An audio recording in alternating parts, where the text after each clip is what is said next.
Et salut tout le monde, bienvenue dans Fighters, le podcast d'un amateur de sport de combat pour les amateurs de sport de combat. À la carte aujourd'hui, on va parler de l'UFC Shanghai avec une petite excuse pour Johnny Walker, excuse-moi Walker. On va parler de l'officialisation de Baki Zebo, Axel Sola à l'UFC, Parnasse contre son nouvel adversaire Franck Petitjean, Amin Ayoub au PFL Nantes. Et enfin, un petit message pour les Dana White Contenders série. Bon les frérots, c'est l'heure des excuses. Je suis désolé pour Johnny Walker. J'avais pronostiqué une mise à mort contre le Chinois. Je ne me rappelle plus de son nom, donc je ne vais pas dire de bêtises. En tout cas, voilà, Walker a battu le Chinois avec un magnifique low kick, plutôt un calf kick qui a fait très très mal. Je pense vraiment qu'il a dû lui niquer le mollet. Sincèrement, je pense que quand il a balancé le calf kick, vous pouvez essayer de voir le combat, il est disponible sur YouTube. Bah, il a dû lui péter le mollet, lui couper un nerf, je sais pas, mais le bruit, il était vraiment pas normal. Donc après, voilà, il avait plus de jambes, le chinois, ça a duré 20 secondes de plus, et après, le Johnny Walker, il a terminé. Franchement, que dire de Johnny Walker? Il m'a assez surpris parce que voilà, on a l'habitude d'un Johnny Walker qui n'a pas de cerveau, qui n'a pas de menton. Bon, le menton, je pense qu'il est toujours pas là, mais par contre, il a vu un peu la puissance de Zhang, je crois qu'il s'appelait Zhang, le chinois. Et donc, il a bougé pendant tout le combat jusqu'au finish. Il a bougé, il a tourné, beaucoup tourné. Donc, ouais, c'était assez surprenant. Il a réussi. Moi, je pensais que Zhang allait le mettre KO. Sincèrement, je pense qu'il allait vraiment le mettre KO parce qu'il a connecté quelques fois. Moi, je voyais vraiment pas ce combat aller à la décision. Voilà, après, c'est vraiment fort pour Johnny Walker. Ça le relance parce qu'il était sur quand même quelques défaites d'affilée.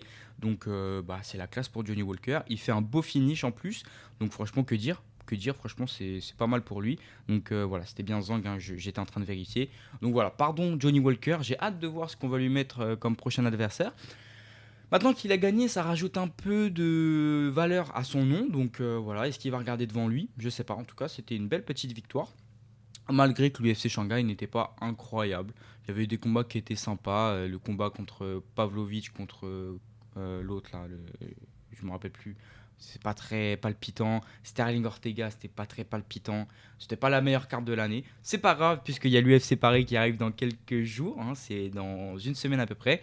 On va faire un épisode, bien sûr, spécial UFC Paris la semaine prochaine. Aujourd'hui, on va pas trop s'en attarder. Juste une petite news. Ensuite, bien sûr, je l'avais dit dans quelques podcasts, il me semble que c'était le premier podcast ou le deuxième, quelque chose comme ça, parce que c'est le quatrième, donc ça fait un mois qu'on a commencé Fighters. Baki contre Zebo, c'est officiel à l'Ares le 18 octobre. Baki va défendre sa ceinture contre Jordan Zebo. C'était assez évident. Si on regardait les rankings, Zebo était premier de la catégorie welterweight. Pardon, j'ai un peu bugué. Donc c'était évident que Baki allait défendre sa ceinture. On en parlera un peu plus profondément une semaine avant. Voilà, chaque fois qu'il y a des gros fights, on va faire des petits grosses fights, grosses cartes. On se concentrera dessus une semaine à l'avance, ça ne sert à rien d'en parler maintenant. En tout cas, c'est une affiche qui est quand même très intéressante. Je ne vois pas Zebo gagner. C'est dommage pour Zebo parce que, bon, bah, une fois il se tape Doumbé, là il se tape Baki. Bon, ça va être compliqué pour Zebo. Après, il a quand même des choses à faire valoir. Moi, je trouve que Zebo, c'est un peu un Baki en moins bien. Donc bon, pas pour manquer de respect à Zebo, bien sûr, mais juste dans le style de combat. On en avait déjà un peu parlé lors du podcast. Je vous redirige vers ce dernier. Petite news également là, pour l'UFC Paris, le 6 septembre, on a Axel Sola, l'ancien champion lightweight qui intègre l'UFC. Alors, peut-être que je n'ai pas fait attention, mais je n'ai pas vu son combat annoncé. Je ne sais pas contre qui il va combattre. En tout cas, il intègre l'UFC. C'est très très intéressant. La catégorie de lightweight commence à être. Il y a quand même trois Français, Benoît Saint-Denis, Fares Ziam et désormais Axel Sola. C'est plutôt très intéressant. Donc voilà, il y a l'officialisation de Axel Sola. On a également Lozen Keita qui va affronter Pitbull. Pitbull qui est sur 2 défaites consécutives. Voilà, Pitbull, c'est pas non plus des combats qui sont très intéressants. Je dis peut-être une bêtise, non, non, non, il est sur une défaite et une victoire. C'est juste que son dernier combat était une victoire, mais assez chiant. Un combat assez chiant à regarder. C'est assez intéressant. Le Zenketa qui était l'ancien champion de l'Octagone, il me semble. Donc ça va être un gros fight. Pour moi, l'UFC Paris, c'est la meilleure carte des 4 UFC Paris qu'il y a eu. On reviendra dessus la semaine prochaine. Ne vous inquiétez pas. En tout cas, voilà, pour revenir bien sûr sur le fait que Axel Solar rejoint l'UFC. Le combat n'a pas été encore annoncé comme je vous l'ai dit. Donc l'UFC Paris le 6 septembre, la semaine prochaine, bien sûr. Je pense que RMC Sport va mettre, pour ceux qui n'ont pas RMC, les premiers combats gratuitement, la carte préliminaire comme ils font souvent. Donc n'hésitez pas, franchement, bah, c'est l'UFC Paris, c'est une fois dans l'année. C'est la plus grosse carte française de l'année, donc c'est toujours quelque chose à regarder. Petite nouvelle également lors du combat de Parnasse qui était prévu de base contre Cédric Vitu. Cédric Vitu a abandonné. Alors, je ne dis pas dans quelles circonstances il a abandonné, c'est un fait. Cédric Vitu ne combattra pas. Est-ce que c'est pour blessure, raison monétaire? En tout cas, le combat ne se fera pas contre Cédric Vitu. Néanmoins, un autre boxeur vient pour sauver la carte et sauver la préparation de Saladin Parnasse. C'est Franck Petitjean. Je ne connais pas Franck Petitjean. De ce que j'ai vu, c'est quand même un assez gros palmarès, surtout français. Je vais me renseigner. Hein, la carte est le 4 octobre, donc j'ai le temps de me faire une petite idée sur Franck Petitjean. En tout cas, voilà, hein, parce que bon, c'est quand même une très grosse carte. Il va y avoir des beaux combats. Moi, j'aimerais bien y aller. Je ne sais pas encore, mais en tout cas, ouais, j'ai hâte de voir ce combat, de voir la préparation de Saladin Parnasse. On a également des news sur le PFL Nantes le 26 septembre, donc dans un peu moins d'un mois désormais, avec Amin Ayoub. Amin Ayoub au PFL Nantes, on s'y attendait, bien sûr, hein, c'est sa ville. Il avait combattu lors de l'Hexagone Nantes il y a quelques mois, j'y étais. Et là, désormais, bah, il sera au PFL Nantes contre un adversaire également. On ne le connaît pas forcément, c'est le PFL, donc c'est pas des adversaires qui sont très connus. En tout cas, bah, voilà, moi j'ai pris mes places pour le PFL. Voilà, hein, là c'est fait, puisque c'est une carte qui me semble très intéressante. Abdul Abdouragimov contre Kevin Joussé. On a Badissa Duguzel, Baris pardon, Adigüzel. Là, on va avoir Amin Ayoub. On a des gros combats. Le PFL, ça régale un peu quand même, surtout que c'est à Nantes, c'est à côté de chez moi. Donc c'est super. Très très hâte. C'est le 26 septembre, comme je vous l'ai dit. Petite mention également pour les Dana White Contender Series. Pour ceux qui ne savent pas, cela fait quelques semaines, 3 semaines pour être plus précis, que les Dana White Contender Series sont disponibles sur RMC Sport. Pardon. Avant, ce n'était pas le cas. Avant, il me semble qu'il fallait payer un abonnement spécial. Je ne me rappelle plus, c'était quel abonnement. En tout cas, là, c'est diffusé par RMC Sport. C'est commenté par les commentateurs de RMC Sport. Donc, c'est intéressant. Et c'est quand même des bangers. C'est-à-dire que c'est, pour ceux qui ne connaissent pas vraiment le principe, il me semble que je l'avais déjà un peu expliqué, mais on va faire une petite revue. Les Dana White Contender Series, si vous voulez, c'est des playoffs, c'est des qualifications. C'est-à-dire que c'est des combattants qui ne sont pas dans l'UFC, qui vont rentrer dans les Dana White Contender Series, qui vont faire un one-shot, donc un combat.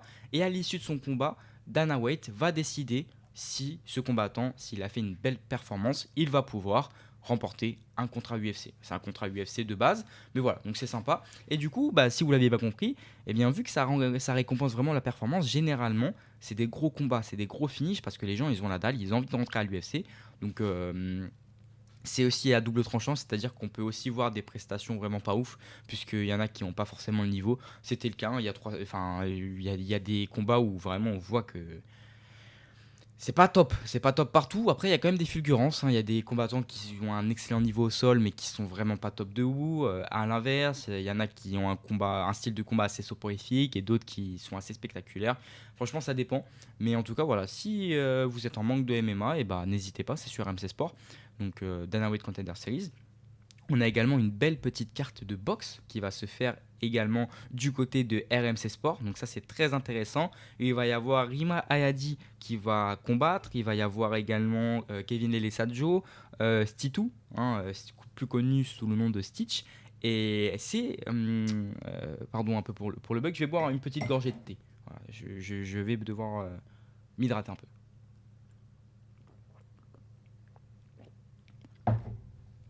Pour revenir, c'est ce jeudi 28 août, donc à l'heure où j'enregistre, c'est ce soir à 20h30 aux heures françaises, donc c'est super.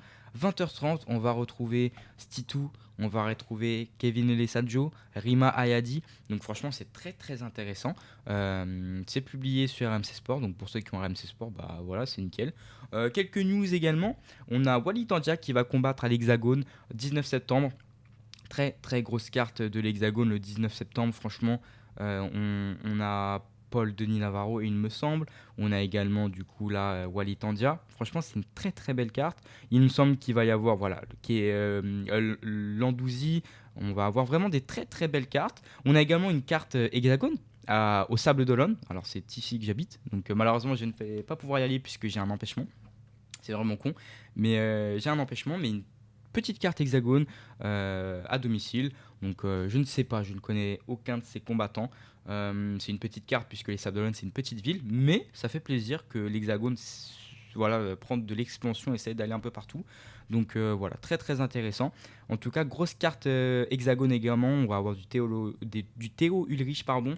Donc on fera un petit tour, hein, bien sûr, lors la semaine de l'hexagone. En tout cas, si vous ne l'avez toujours pas compris, eh bien, l'Hexagone, l'UFC, PFL, Ares, le mois de septembre, c'est peut-être le plus gros mois des sports de combat, du MMA surtout en France. On a vraiment des gros événements, comme je vous l'ai dit. On a l'Ares avec Batili qui va combattre pour la ceinture. On va avoir l'UFC bien sûr. On va avoir le PFL. Début octobre, en sport de combat, on va également avoir Saladin Parnasse en boxe anglaise. Franchement, c'est un super mois. C'est peut-être le mois le plus chargé de l'année, en tout cas en MMA français. Donc ça fait très très plaisir. Petite touche également pour ceux qui ne le font pas. Pour ceux qui ne le regardent pas, n'hésitez pas sur RMC Sport sur YouTube, c'est gratuit, c'est totalement gratuit. Et il y a le One Championship. Alors pour ceux qui ne connaissent pas, le One, c'est une organisation en Asie qui propose du MMA, de la boxe thaï et également du kickboxing en format K1. Donc franchement, c'est très très incroyable. Pour ceux qui adorent tout ce qui est pied-point, eh bien moi je vous conseille le One. J'avoue que quand il y a du One, je regarde pas le MMA parce que je suis pas très intéressé du MMA One. Par contre, c'est ce qui se fait de mieux en termes de kick et de Muay Thai. C'est, comment dire, c'est vraiment très extraordinaire. C'est incroyable. Ce qui se passe toutes les semaines, c'est tous les vendredis, c'est gratuit, c'est sur YouTube, sur RMC Sport. Il y a des combats qui sont incroyables. Pour ceux qui aiment tout ce qui est pied-point et bagarre, bah, n'hésitez pas les gars, le One c'est incroyable. C'est gratuit, donc franchement c'est top. C'est un petit épisode bien sûr, puisque là on fait vraiment un petit débrief. Il n'y a pas d'UFC ce week-end. Et bien sûr la semaine prochaine, ce sera le gros UFC Paris. Donc on fera un épisode spécial UFC Paris, bien sûr. N'hésitez pas, si vous êtes arrivé à la fin de ce podcast, de laisser un petit 5 étoiles sur les applications. Ça me fait plaisir, ça soutient. Je vous l'ai dit, on va travailler sur ce podcast pour vraiment le peaufiner et qu'il soit de mieux en mieux, bien sûr. Donc c'est la fin de ce podcast, un podcast assez court, mais on est revenu sur toutes les news de la semaine. J'espère que vous avez apprécié ce nouvel épisode de Fighters. Cela fait désormais un mois qu'on a commencé ce podcast et j'espère que vous l'avez apprécié. Et que vous avez apprécié tous les podcasts d'avant. Et on se dit à la semaine prochaine pour un nouvel épisode de Fighters.